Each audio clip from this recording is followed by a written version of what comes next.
Bienvenidos a En Retrospectiva. Hoy nuestra gente está cargada de información para que todos ustedes puedan actualizarse. Le damos la bienvenida. Quédese durante los próximos minutos porque queremos compartir con usted el acontecer nacional. Así es, Eduardo, y tendremos segmentos donde conoceremos diversos lugares de nuestro país, así como temas sociales. Iniciamos.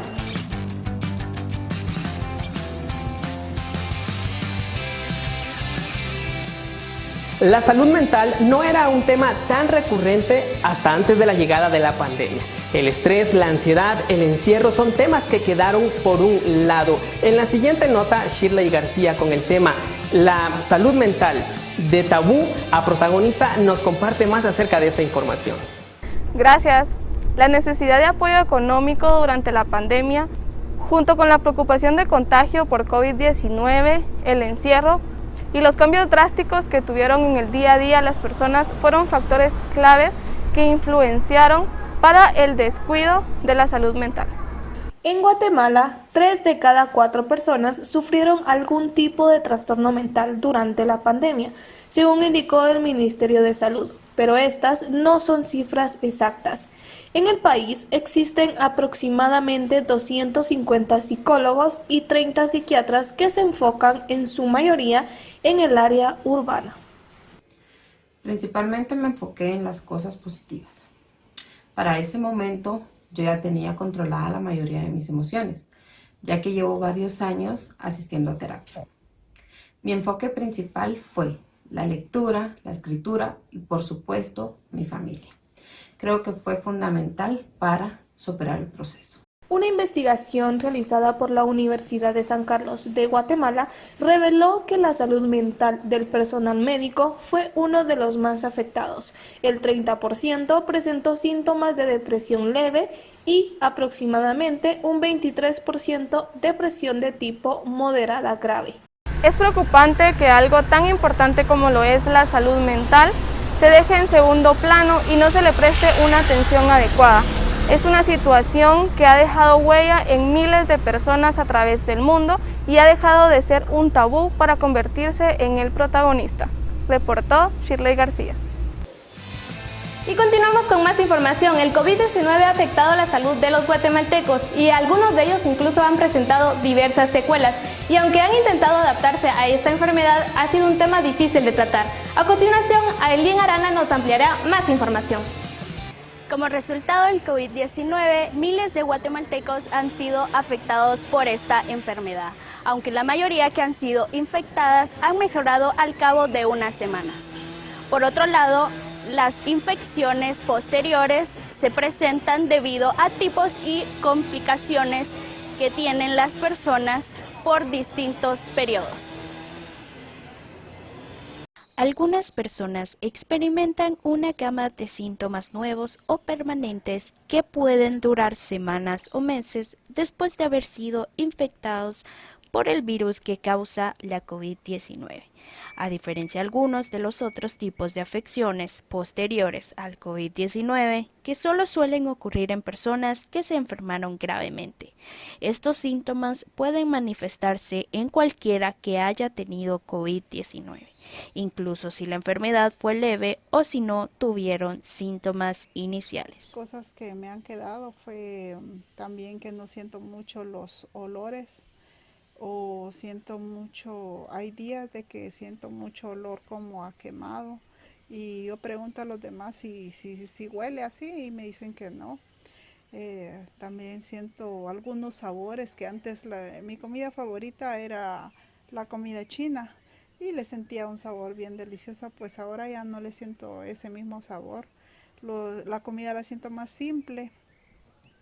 Incluso mi familia me ha dicho que estoy cocinando con mucha sal o con muchos condimentos, pero es porque no le siento mucho sabor a las cosas. También me ha quedado mucho no sé si había dicho, la retención de líquidos, también mucho dolor en el pecho, dolor en el corazón. Siento que la circulación sanguínea no está como estaba antes.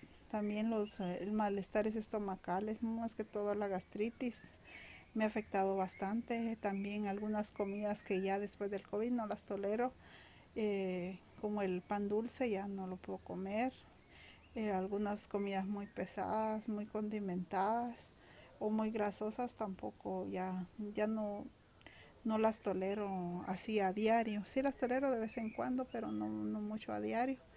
Pero sí también cuando subo gradas, cuando camino, también siento mucho cansancio, mucho dolor en articular, dolores más que todo también en las manos, me quedó mucho dolor en las manos. Algunas personas indicaron que han presentado secuelas severas por el COVID-19. Por lo mismo, han tenido que ser hospitalizados por complicaciones en su salud. Desde el mes de julio del 2021, las afecciones persistentes al COVID-19 o también conocidas como afecciones posteriores al COVID-19 son considerados una capacidad, según la ley sobre estadounidenses con discapacidades. A continuación nos enlazamos con la periodista Ashley Monzón, que nos trae una ampliación sobre este tema. Continuamos. Las secuelas del COVID-19 aumentan el riesgo de salud a largo plazo. Hoy nos encontramos en el Hospital Roosevelt, uno de los hospitales públicos que asiste a las diferentes especialidades. En una serie de entrevistas, los especialistas nos hablarán y darán datos sobre estas secuelas. El síndrome post-COVID-19, como es conocido por los especialistas médicos, puede persistir durante más de un mes después del diagnóstico del virus o aparecer a las semanas siguientes. ¿Cuáles son las afecciones más comunes del síndrome post-COVID-19 en esta especialidad? El síndrome post-COVID a nivel pulmonar, que se manifiesta con disnea, lo cual es sensación de falta de aire, y hay también una afección en el intercambio de gas, específicamente en el intercambio de oxígeno entre el pulmón y la sangre. Este virus puede ocasionar daños multifactoriales a nivel emocional. En la salud mental afecta demasiado lo que es el proceso de las neurosis. El COVID puede tener como complicación la miocarditis, lo cual puede dejar al paciente con signos o síntomas de falla cardíaca, datos de cambios en el electrocardiograma y se debería valorar el seguimiento por cardiología. ¿Qué nos recomiendan los especialistas? El seguimiento desde la parte de neumología para el síndrome post-COVID con afección neumológica es realización de pruebas de función pulmonar. Específicamente podemos hacer espirometrías y una prueba muy especial que se llama DLCO, que es la prueba de difusión de monóxido de carbono, que nos va a decir qué tan reducido está el intercambio de gas a nivel pulmonar. Se sienten fatigados o cansados al caminar cortos recorridos o al subir gradas, ¿verdad? Que consulten a sus médicos, ¿verdad? Para que hagan la referencia también para nuestro departamento. No todos los contagiados presentan síntomas de secuelas de COVID-19. La mayoría se recupera rápido. Por ello, los especialistas recomiendan llevar una serie de chequeos médicos y estar pendientes de cualquier síntoma. Reportó para En Retrospectiva, Ashley Monzón. ¿Buscabas un lugar para compartir con tus amigos? Te traemos Bar y Restaurante La Séptima. Con una variedad de coctelería, bebidas refrescantes, platillos exquisitos, estadía al aire libre, música en vivo los fines de semana, pet friendly, parqueo gratuito y seguro dentro del establecimiento. Ubicados en la séptima calle 16-2 del centro de la ciudad de Guatemala en zona 1.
Y continuando con el ámbito político, cada 4 años se realizan las elecciones para la presidencia de la República, el Congreso y de las municipalidades.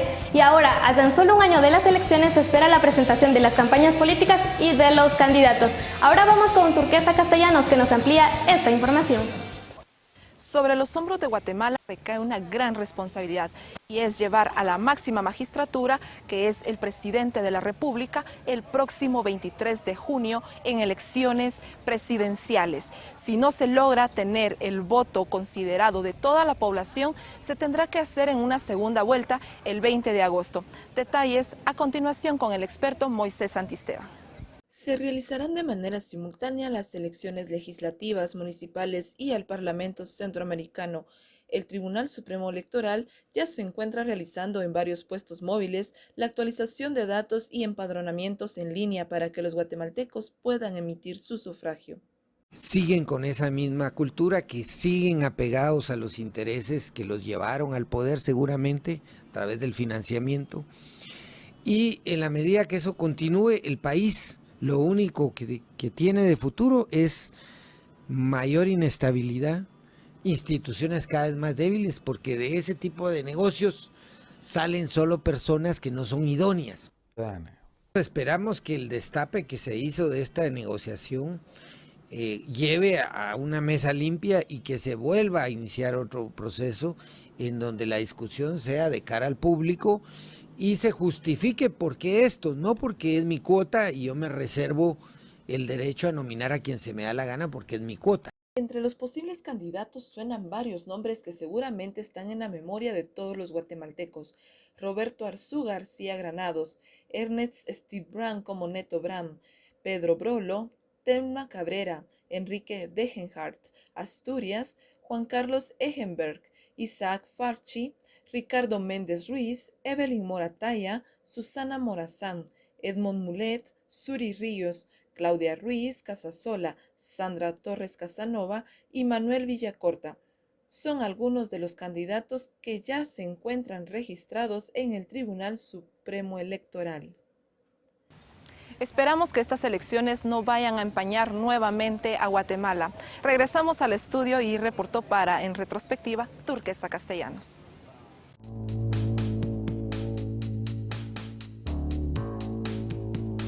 En marzo, docentes, estudiantes y profesionales de las facultades de la Universidad de San Carlos eligieron al cuerpo electoral que votaría por el rector de la misma, pero después de que el CCU no acreditara 5 cuerpos electorales ganados por la oposición, un grupo de estudiantes tomó el MUSAC, recinto donde las elecciones se llevarían a cabo. El proceso fue suspendido y el panorama ahora es incierto. Previo al inicio de las elecciones, el Consejo Superior Universitario debía acreditar a los cuerpos electorales victoriosos. Sin embargo, durante su última sesión omitió a 5 de ellos, los cuales fueron ganados por las agrupaciones de oposición SOS USAC y Avante. Como resultado, el 27 de abril, un grupo de estudiantes tomó las instalaciones del MUSAC, recinto donde se llevarían a cabo las elecciones, dejando así sin vigencia la convocatoria. Sí, desde mi punto de vista hubo fraude en la elección del rector de la Universidad de San Carlos, me parece que abiertamente sí lo es.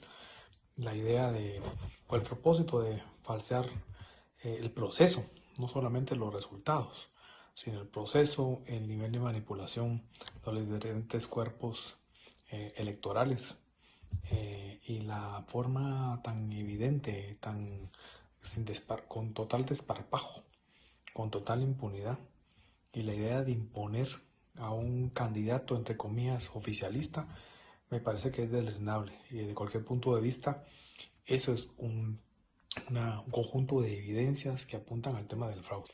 Lo primero es que me parece que hay una buena parte, quizás lamentablemente una mayoría del Consejo Superior Universitario, que apunta en ese sentido. Ya sea por compadrazgo, por presiones, no digo por desconocimiento porque no es ese un argumento para nada válido. El contubernio que se genera al interior de buena parte del Consejo Superior Universitario para retrasar en esta ocasión el proceso. Ahora, el Consejo Superior Universitario debe hacer una nueva convocatoria para culminar el proceso electoral. Mientras tanto, el panorama del USAC es incierto.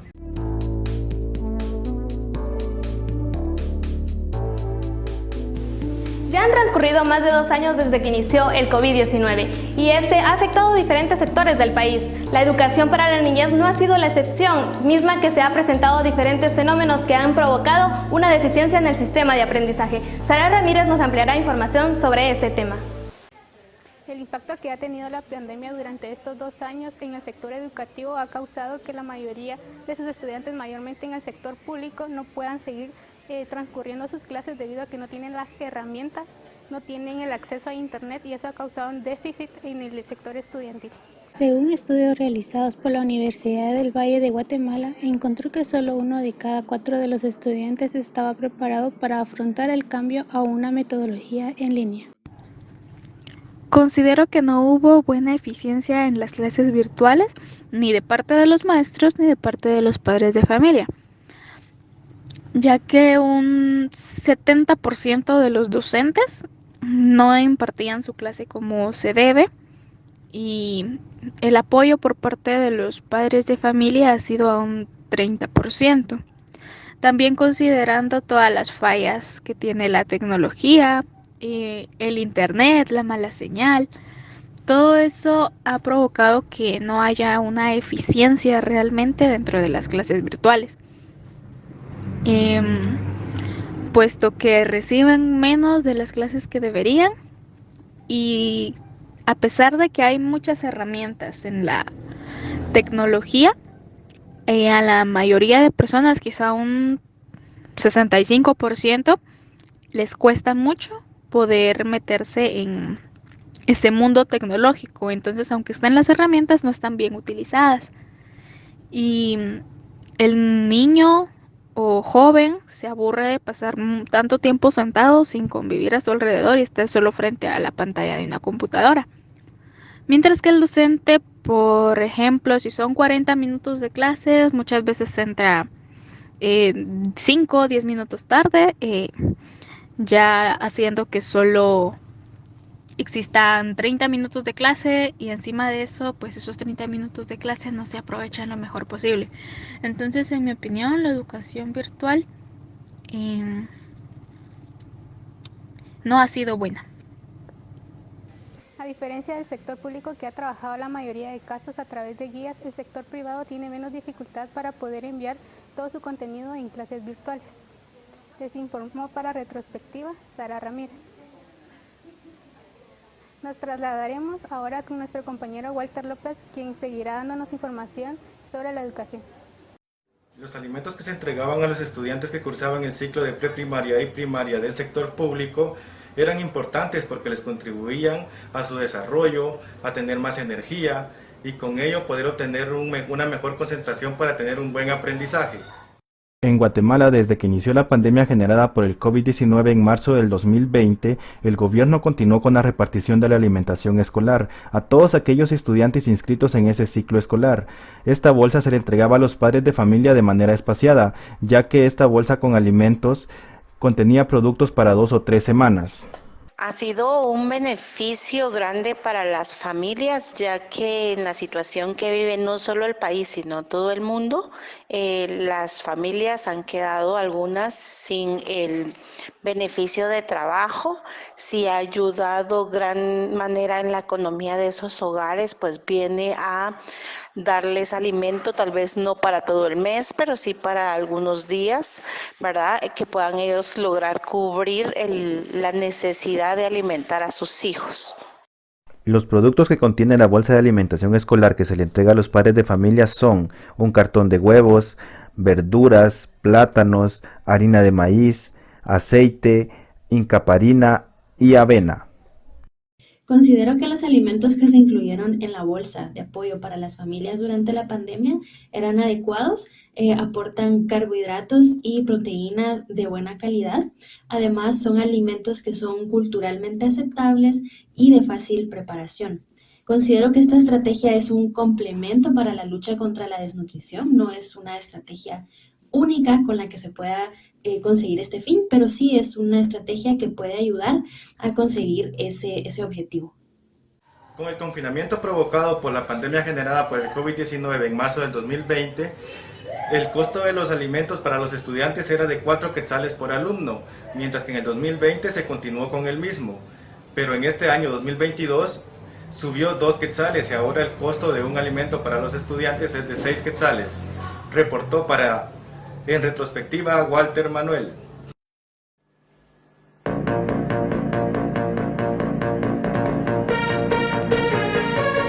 Esta es la gran oportunidad.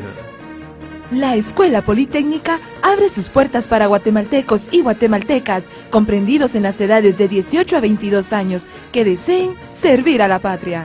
Además de recibir una educación superior de alto nivel con valores, gradúate como oficial del glorioso Ejército de Guatemala y licenciado en Tecnología y Administración de Recursos, licenciado en Administración Aeronáutica o ingeniero naval con especialización en navegación. Para mayor información, comunícate a los teléfonos 4497-4278 y al 4497-4279. O infórmate en www.mindef.mil.gt o www.politecnica.edu.gt. Escuela Politécnica, donde se preparan los hijos predilectos del honor, el deber y la gloria.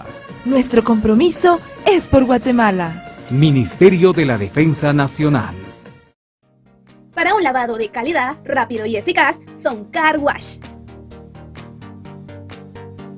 Contamos con un amplio espacio para que esperes mientras nosotros renovamos tu vehículo. Utilizamos modernos equipos de lavado y contamos con una variedad de productos de alta calidad. Te ofrecemos aspirado y silicón en la tapicería. Nuestros productos eliminan rayaduras y manchas y afianzan el color de tu auto.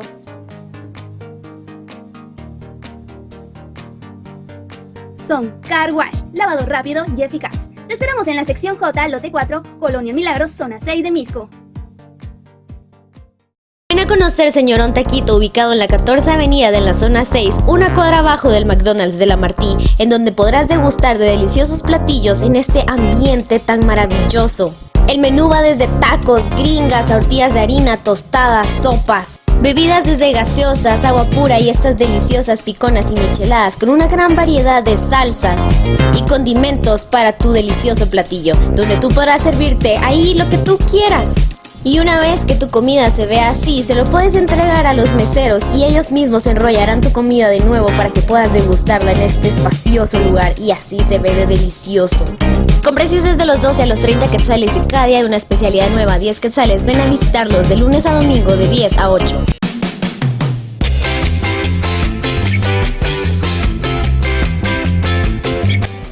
Ahora nos enlazamos con nuestra compañera Shirley, quien nos tiene más información sobre la cultura de nuestro país. El teatro es una de las actividades culturales y artísticas más antiguas de la humanidad. La pandemia de COVID-19 provocó una fuerte crisis económica que causó a muchos teatristas que tuvieran el miedo de no volver a pisar un escenario en años. A continuación tenemos a Mar Flores compartiéndonos la vida de un teatrista después de la pandemia. El teatro es un arte escénico relacionado con la actuación. En él se representan historias, novelas o musicales actuados frente a un público o a una cámara, combinados con discurso, y coreografía y música. La pandemia de COVID-19 no solo nos afectó en el ámbito económico, también en el aspecto cultural. Muchos teatros dejaron de producir obras y se quedaron sin actores, ya que estos tuvieron que buscar otra manera de ganar dinero. El teatro decayó como consecuencia de la pandemia. Hasta recientemente ha podido abrir sus puertas para que volvamos a vivir la magia de presenciar una obra en vivo. Hola, ¿qué tal? Aquí me encuentro con Sofía Ligorría. Ella participó en el musical de Floricienta. Preséntate. Hola, gracias por invitarme. Aquí estoy con Mar y pues estoy muy feliz de estar aquí. Y pues como ya saben, mi nombre es Sofía Ligorría y mucho gusto. Bueno, Sofía, ¿cómo sentiste el cambio de estar presentándote frente a muchas personas antes del COVID y ahora que estuvimos en pandemia? Bueno, el cambio se sintió principalmente cuando las personas dejaron, bueno, de por sí en Guatemala nunca se han interesado mucho en el teatro, ¿verdad? Pero antes de la pandemia todavía se podían llenar los teatros, no había restricción de ningún tipo. Y ahora que regresamos, recién estamos regresando después de la pandemia, pues ha costado primero llegar a la gente que antes sí asistía al teatro, que se atrevan a ir, y obviamente los asientos son súper limitados ahora y todo el tiempo con mascarilla, ¿verdad? ¿Y has sentido algún tipo de cambio respecto a los ensayos recientemente? Sí, principalmente, bueno, en los ensayos sí no podemos tener precisamente como distanciamiento porque pues tenemos que bailar o las escenas y todo eso, pero son todo el tiempo con mascarilla. Tanto actores como bailarines están todo el tiempo con mascarilla, lo cual lo llega a ser bastante sofocante y principalmente difícil para los actores el hecho de que se les escuche bien la voz. Tienen que proyectar muy bien para que se les escuche y obviamente les tapa la mitad de la cara, ¿verdad? Casi no pueden, obviamente ya en los ensayos generales se la quitan, ¿verdad? Pero tienen que practicar mucho, por lo menos con lo que se logra ver de su cara y su lenguaje corporal, el expresarse y crear su personaje.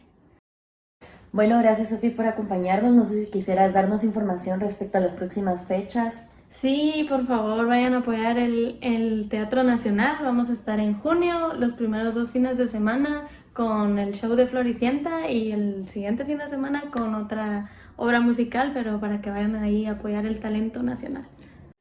Las medidas de seguridad se están tomando debidamente en los teatros y hay varias obras que han sido presentadas al público.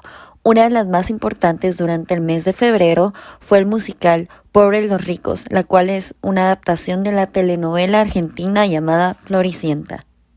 Finalmente podemos apreciar cómo el arte sigue vigente en Guatemala y cómo a pesar del mal momento debido a la pandemia, el arte sigue presente.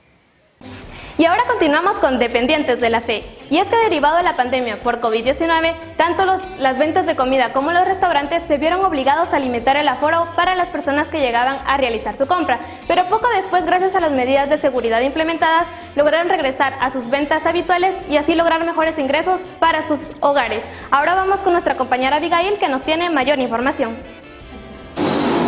Nos ubicamos afuera de la Universidad San Carlos de Guatemala, donde ustedes podrán conocer acerca de la baja económica que tuvieron los vendedores ambulantes debido a que los estudiantes ya no se presentaban a este establecimiento. Los vendedores de comida que se ubican en las afueras de la universidad se vieron afectados durante la pandemia, debido a que dependían de los consumos que realizaban los estudiantes cuando se presentaban a estudiar. Y como podemos ver, alrededor de estos vendedores no se encuentran personas comprando o consumiendo de sus alimentos, como se veía antes de la pandemia, pero esperan que cuando vuelva toda la normalidad, ellos se vuelvan a estabilizar económicamente. Nos encontramos con Alexander, que nos contará un poco de su pequeña historia, cómo fue que descendió su renta durante la pandemia. Sí nos bajó mucho la venta, vendíamos alrededor de 300, 400 panes y cuando empezó la pandemia ya solo vendíamos 100, 150, y ya nos iba al día. Y todo esto, lo del distanciamiento, las medidas sanitarias, ¿cree que fueron necesarias o...? Sí, la verdad, por parte, porque hay gente que no hacía caso, hay gente que sí, pero no se puede, o sí uno no, saber cómo lo harán. ¿Y ustedes estuvieron algún tiempo sin colocar su venta? Sí, un tiempo, casi 3 meses sin sacar, no había gente, no salía mucha gente, no salía para el negocio, no salía. ¿Y hace cuánto fue que regresaron? Ya llevamos como 2 años ya que regresamos. ¿Y usted ha visto la diferencia entre antes de la pandemia y ahorita que se volvieron a colocar nuevamente? Sí, es diferente. ¿Económicamente? Sí. Bastante. Gracias a los guatemaltecos hemos podido ayudar a reactivar la economía de los vendedores ambulantes. Ahora con las nuevas disposiciones podrán regresar lo que son los estudiantes en la Universidad de San Carlos y así poder ayudar a los ambulantes para que reactiven su economía al 100%. Regresamos a estudios.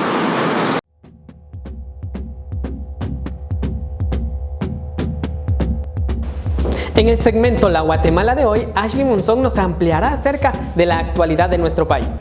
Vamos con más, y usted recordará que durante los primeros meses de la pandemia de COVID-19 en Guatemala, diversas medidas fueron ordenadas por el presidente Alejandro Yamatei para evitar su propagación. Algunas fueron las restricciones para trasladarse de un lugar a otro, la limitación de aforos y la implementación de medidas sanitarias. Como resultado, miles de guatemaltecos recuerdan entrar a sus casas en horarios restringidos. Pero mientras todos se encontraban en sus hogares, olvidamos a los que no tienen uno.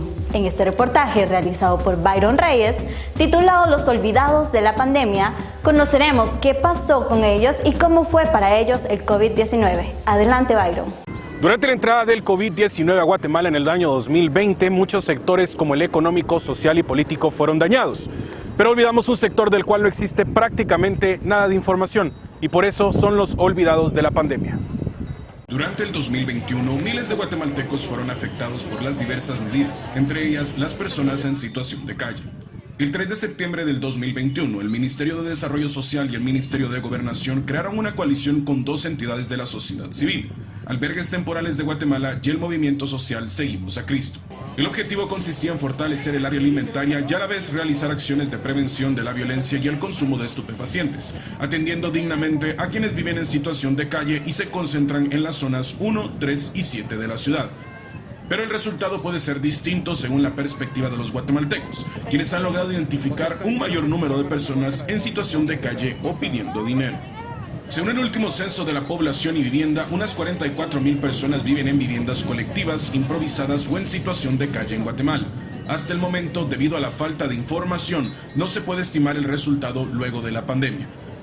Diversos restaurantes observaron el alza de personas en situaciones de calle o personas con extrema pobreza, las cuales hacían filas para obtener un plato de comida que ellos mismos costeaban. De igual forma, según los datos, las primeras semanas no se contaban con albergues para personas en situación de calle durante las restricciones. Mientras el Ministerio de Desarrollo esperaba a las municipalidades esperaban los labores de diversas ONGs. Finalmente, el Ministerio de Gobernación habilitaron bodegas para que las personas en situación de calle tuvieran un techo.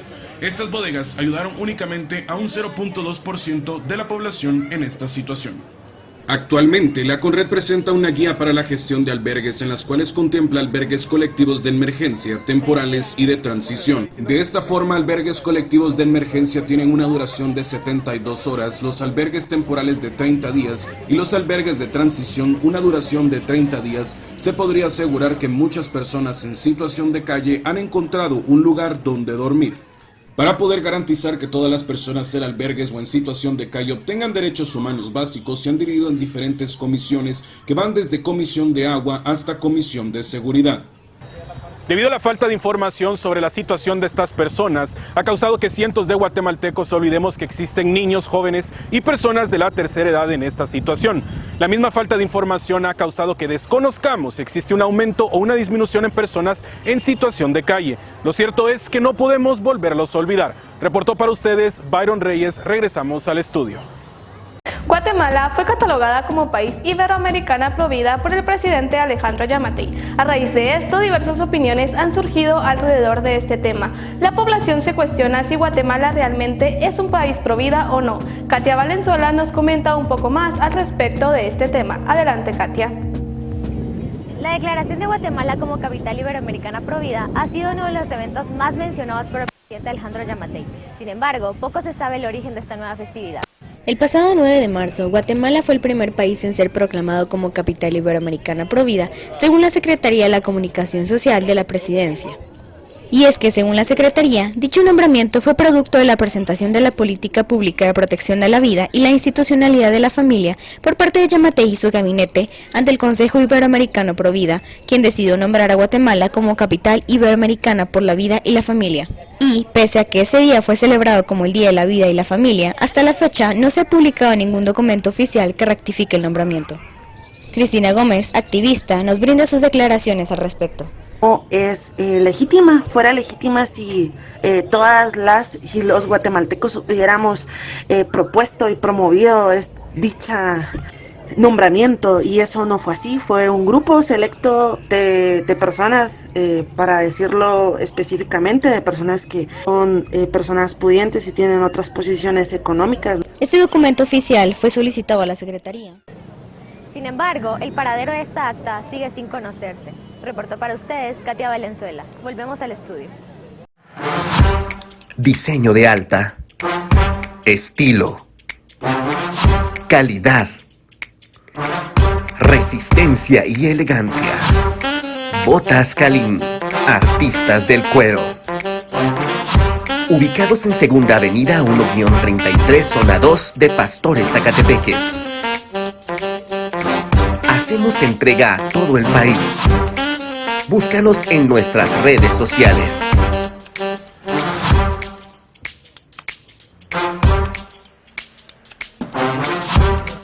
Botas Calín. Artistas del cuero. ¿No sabes dónde encontrar outfits trendy y en precios económicos? Yo te tengo la solución. My Second Chance es una tienda en línea donde podrás adquirir ropa linda y a un excelente precio. Podrás encontrar todo tipo de prendas para dama y lo mejor de todo es que estarás cuidando al planeta al darle una segunda chance a estas prendas. Lucir linda y a la moda nunca había sido tan fácil. Recuerda seguirlos en Instagram @MySecondChance. Dale una segunda oportunidad a la ropa, no a tu ex.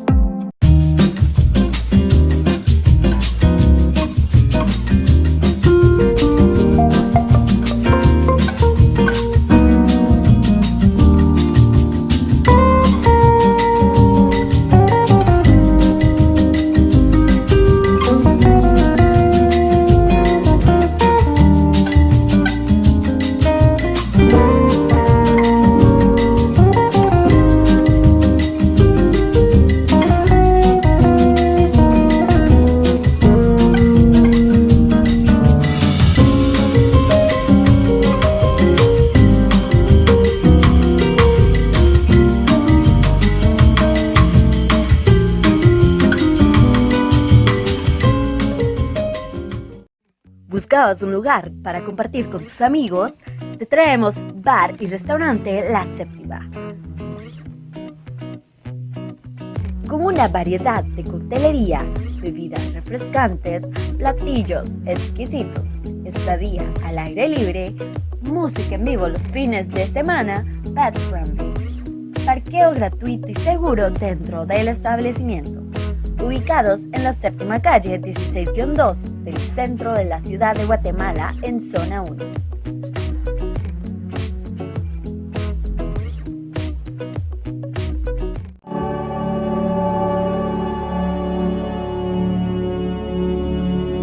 Y regresamos con una nota del segmento turístico.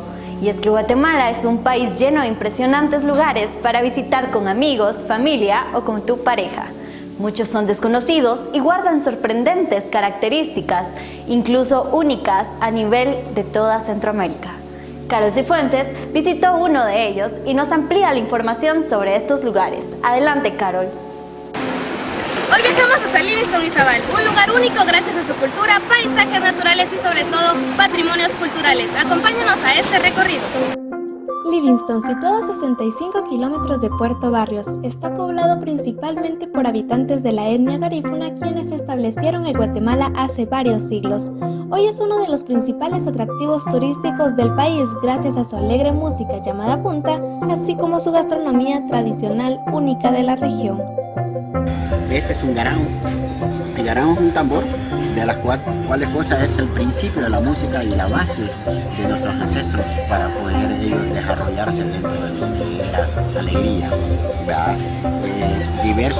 Hay diversas cosas de las cuales les voy a ir explicando. ¿Verdad? Está lo que es el gifiti. El gifiti es una de las bebidas que actualmente mucha gente lo usa para embriagarse, pero nosotros lo usamos como medicinal. ¿Cómo como medicinal? Generalmente se usa para las personas que son diabéticas, las personas que padecen diabetes, calentura, dolor de cabeza, varices, tensión muscular, problemas sexuales, problemas con la matriz, la próstata, presión alta y baja. Asimismo, algo que resalta la región son sus patrimonios culturales.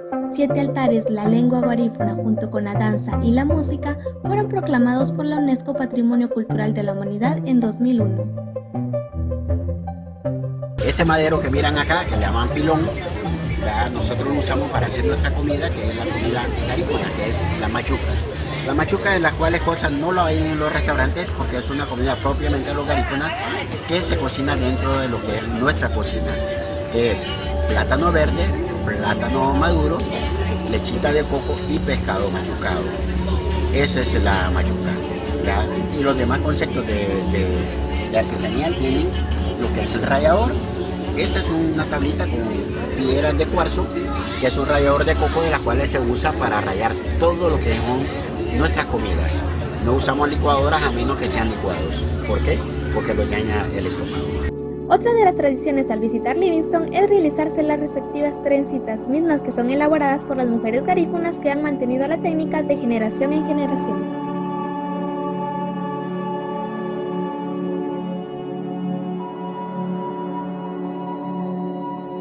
Y para finalizar tu visita puedes comprar el respectivo recuerdito para tus familiares o amigos, con increíbles opciones desde pulseras o pendientes hasta camisetas.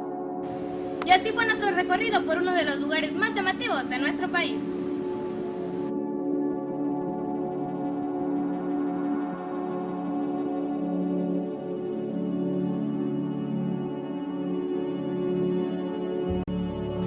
Antigua Guatemala es uno de los sitios con mayor incidencia directa en la economía turística del país. Además, es considerada una de las regiones con mayor afluencia del sector turístico a nivel latinoamericano. Esto debido a su fusión entre el comercio moderno y cultura colonial. Vamos con Esdras Las, que nos llevará a sitios curiosos en los que podemos ver más del comercio en Antigua Guatemala. Vamos contigo, Esdras. La preferencia turística por Antigua Guatemala ha posicionado esta ciudad como una de las mayores incidencias económicas y turísticas a nivel centroamericano y suramericano. Y es que Antigua Guatemala tiene una posición muy importante en la economía turística guatemalteca. Pero la pandemia ha afectado este turismo, ya que desde el 2022 hemos alcanzado solo el 33% de visitas extranjeras e internas en esta ciudad. La ciudad colonial, más conocida como Antigua Guatemala, es el destino número 1 de nuestro país, y aunque en lo que va del año se ha alcanzado alrededor de 1 millón de visitas, la ciudad colonial se ha visto afectada por la llegada de la pandemia. Es por ello que la Secretaría Municipal de Economía y Turismo de Antigua Guatemala ha puesto en marcha un plan de desarrollo para impulsar el turismo y generar mayor ganancia comercial. La Antigua Guatemala, antes de la pandemia, era uno de los destinos más importantes de la región, si no el número 1 de Guatemala y de Centroamérica. Cuando la pandemia cayó, prácticamente el 80% de nuestras plazas de empleo cayeron también, porque prácticamente se cerró el negocio del turismo. Entonces, una vez comenzamos a abrir paulatinamente, se generó la Secretaría Municipal de Turismo. Este es un modelo nuevo que no existía en la región, mucho menos en Guatemala. ¿Por qué? Porque pensamos que la descentralización del turismo es muy importante. Primero, nos permite administrar el turismo directamente desde el municipio a través de las decisiones que podemos tomar con el alcalde y el sector privado. Y eso nos permitió de alguna manera generar lo que llamamos nosotros las mesas municipales de turismo. Aquí estaba involucrado todo el sector turismo. Otra de las cosas que hicimos fue innovar el destino. ¿Cómo? Abrimos las terrazas. Dejamos que los restaurantes salieran a las calles con un programa de cielos abiertos que le llamamos Pasajes de lo Nuestro.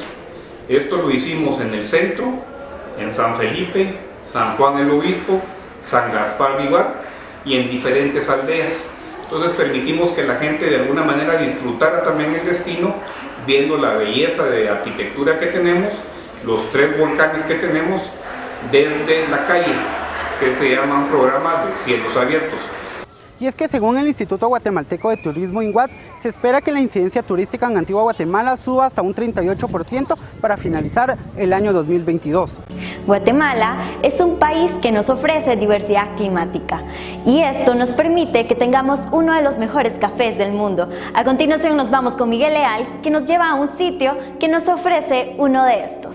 Vamos contigo, Miguel. ¿Qué tal, amigos? El día de hoy me encuentro con Tito y Gerson Otsoy. Ellos son los fundadores de la cafetería Fat Cat.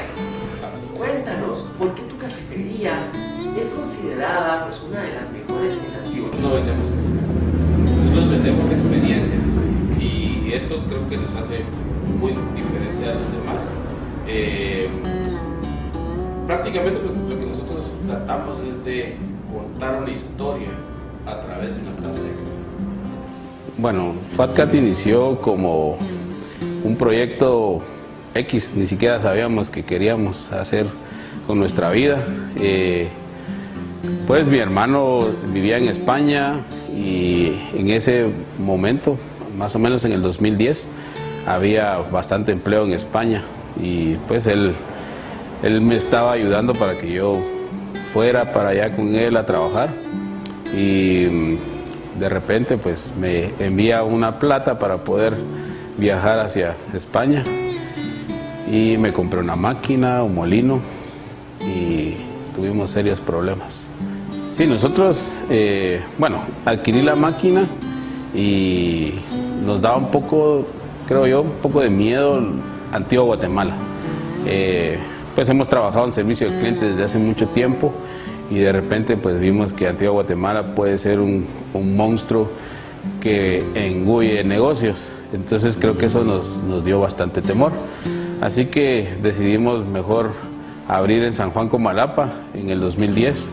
Justamente un 1 de abril estábamos iniciando labores, creando la barra, creando los espacios para la venta de café y justamente un 10 de abril fue que abrimos nuestras puertas al público, recibimos nuestro primer cliente y en ese momento fuimos felices. Lo que nosotros realmente vendemos son experiencias. Creo que es muy válido vender café y siempre hemos creído que café se puede vender en cada esquina, pero vender una experiencia de café, una experiencia culinaria, eso conlleva un poquito más de compromiso a la vez que se transmite información. Lo que nosotros tratamos de hacer en este sentido es recrear la trazabilidad del café, atrayendo al cliente desde la posición en que está sentada frente a una taza de café, llevarlo a través de esa experiencia hasta donde inició esa taza de café, prácticamente desde el origen.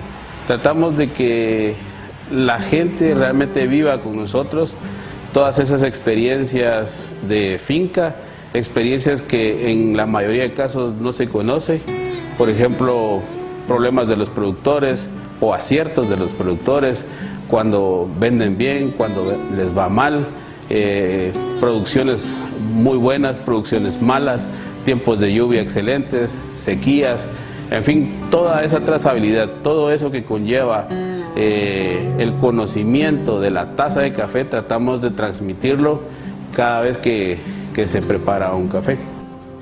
Quedé encantado del café FatCat y ustedes no pueden visitar la Antigua Guatemala sin probar el café más exclusivo de la zona. Así que junto a Tito y Gerson nos despedimos. Regresamos al estudio.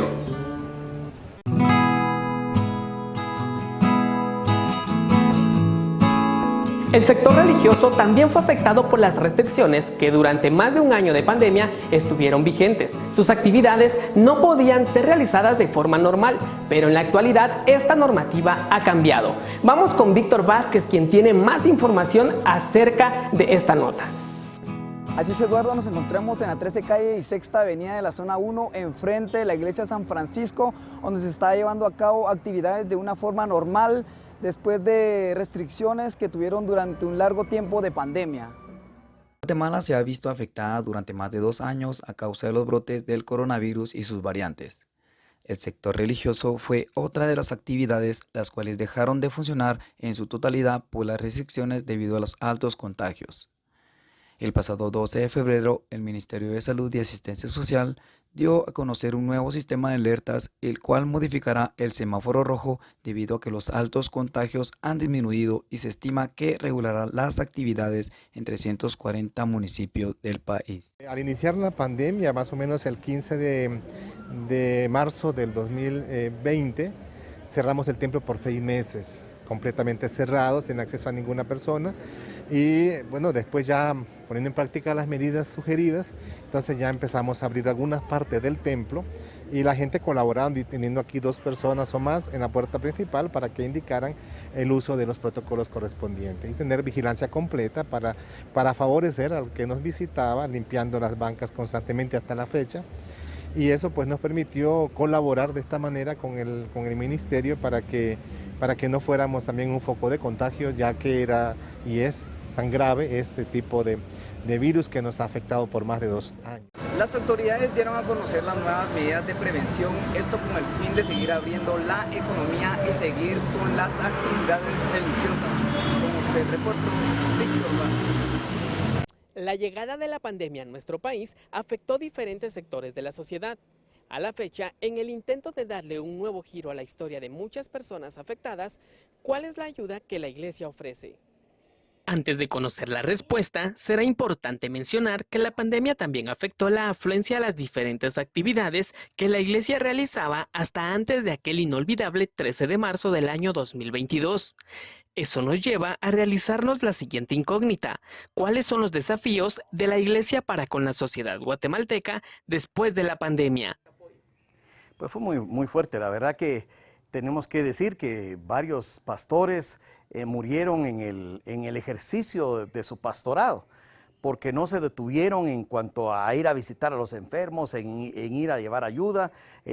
Algunos también resultaron en este tiempo enfermos y algunos murieron también. Nosotros vimos el caminar de la Iglesia de Cristo en este tiempo como un tiempo de prueba para nosotros, un tiempo de que todos los valores, toda la enseñanza de la palabra del Señor se tuvo que poner en actividad y en acción. Hubo un cambio, hubieron algunos cambios en cuanto a la forma de hacer iglesia, pero la Iglesia de Cristo siguió funcionando, la Iglesia de Cristo siguió creyendo y nos dimos cuenta de algo muy importante, que la Iglesia de Cristo no son las construcciones, la Iglesia de Cristo somos nosotros, y donde quiera que nos reunamos, ya sea en casas, ya sea en cualquier otro lugar, seguimos siendo la Iglesia de Cristo y la misión de la Iglesia sigue siendo la misma. Se calcula que existen por lo menos 40,000 iglesias de protestantes en todo el país. Por su parte, y luego de permanecer por más de 1 año y medio con los templos cerrados, la Iglesia, hoy en su mayoría, trabaja ofreciendo esperanza y fe a través de acciones que benefician a la población.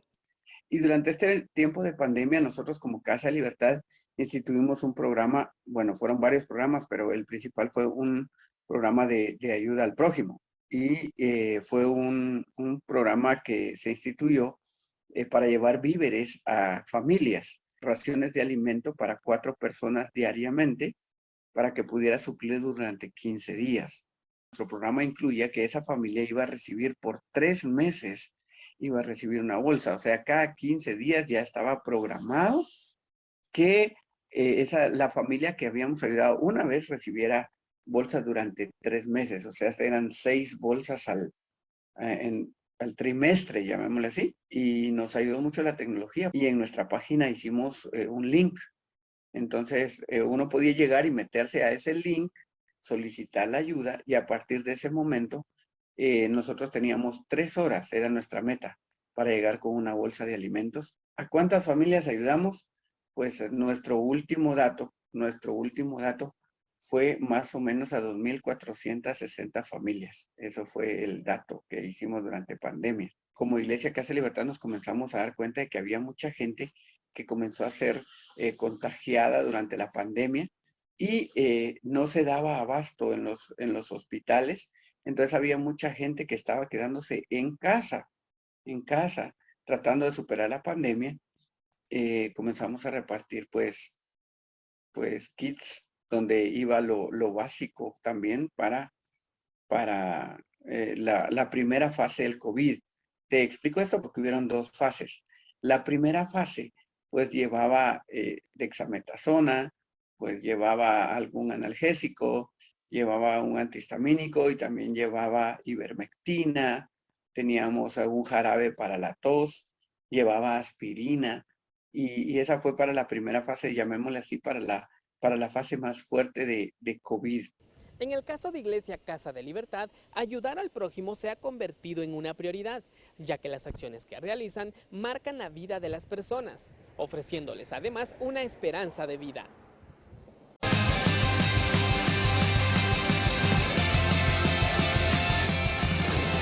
En Guatemala también se persigue el talento musical. Por ello, a continuación conoceremos el trabajo realizado por músicos, compositoras y arreglistas guatemaltecas con el propósito de apreciar el avance musical que el país ha tenido, utilizando como inspiración y como referente a grandes artistas de otros continentes que han dejado su gran legado a la cultura universal.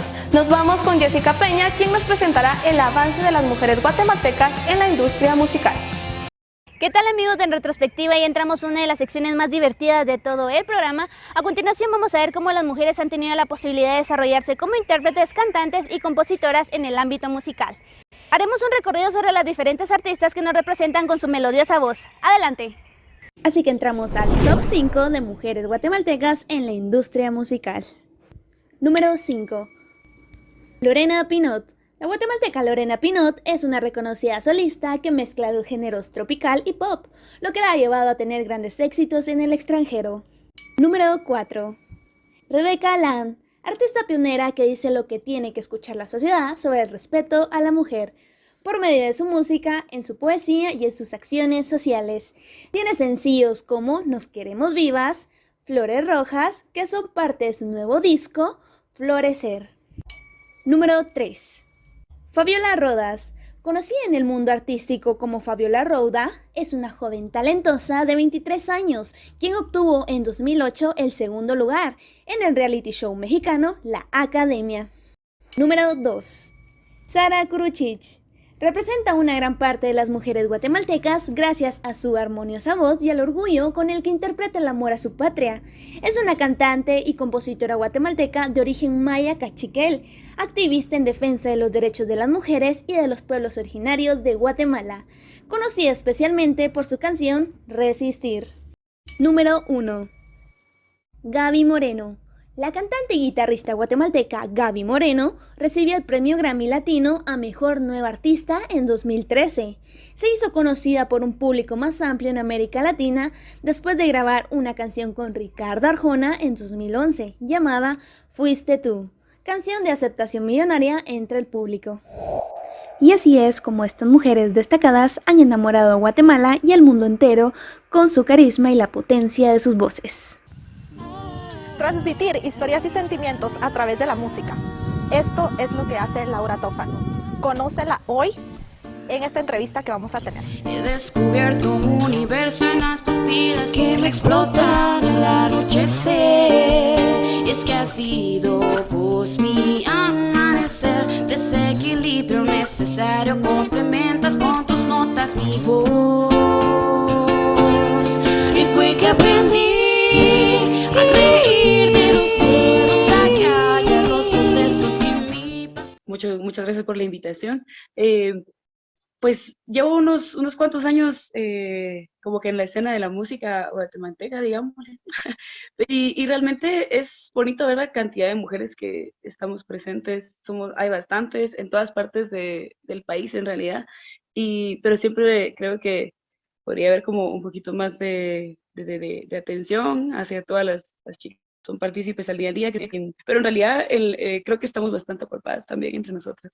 Comencé a crear música, siento que las primeras canciones como que surgieron eran muy románticas, hablaba mucho sobre el amor, y realmente actualmente la necesidad más importante que he encontrado es que como artistas siento la necesidad de contar como lo que está sucediendo y hablar como de temas reales. Entonces eso es una de varias de las necesidades que siento, y también pues la forma de la música se ha vuelto como un canal para poder expresar lo que yo siento y mi pensar. Entonces es muy sanador siempre seguir creando música.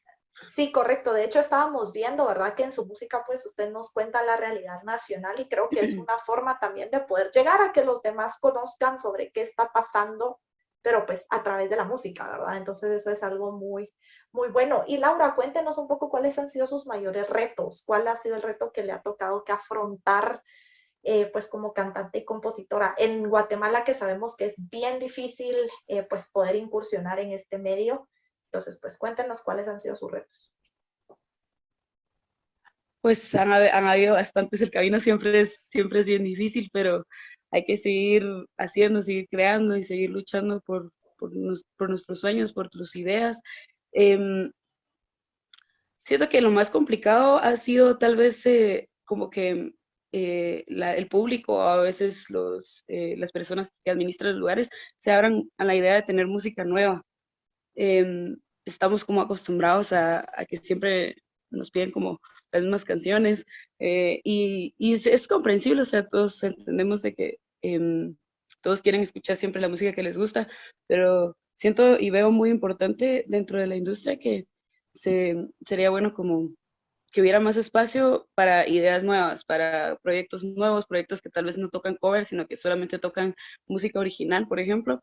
Eso sería bastante bueno para todo el movimiento que llevamos, porque hay muchos creadores y gente que ya no está como tratando de hacer la misma música que se tocaba hace 20 años, digamos.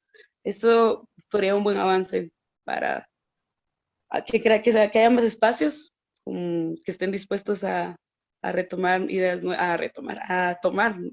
nuevas y proyectos nuevos, proyectos frescos, porque hay muchísima música nacional y muchísimos proyectos y solistas y grupos grandes creando música todo el tiempo, para poder como que los canales estén limpios para que pueda seguir saliendo realmente la esencia de la música que quiero plasmar. Y pues en general siempre hay problemas como con todo, es una gran aventura todo el tiempo, pero la verdad creo que es bastante bonito y se puede, ante todo, se ha demostrado con varios grupos de Guatemala en realidad que sí se puede, o sea, sí es viable ser artista en Guatemala y creo que también es importante que empecemos a creer en eso. Excelente, gracias Laura, y pues esperamos que le vaya bien en todos sus proyectos. Muchas gracias. Que pues pueda seguir creciendo en la música. Gracias por este espacio. Y pues hoy va a tener nuevos conocedores, nuevas personas que puedan escuchar su música gracias a esta entrevista. Gracias a ti por el espacio. No hay problema, siempre estamos a la orden y muchos éxitos. Muchas gracias, Elisa. Adiós. Laura es un ejemplo que con esfuerzo, perseverancia y dedicación puedes cumplir tu sueño de pertenecer al talento guatemalteco. Reportó para ustedes Elisa Escobedo. Y llegamos al final de su programa en retrospectiva. Agradecemos su sintonía. Esperamos que pase una feliz noche.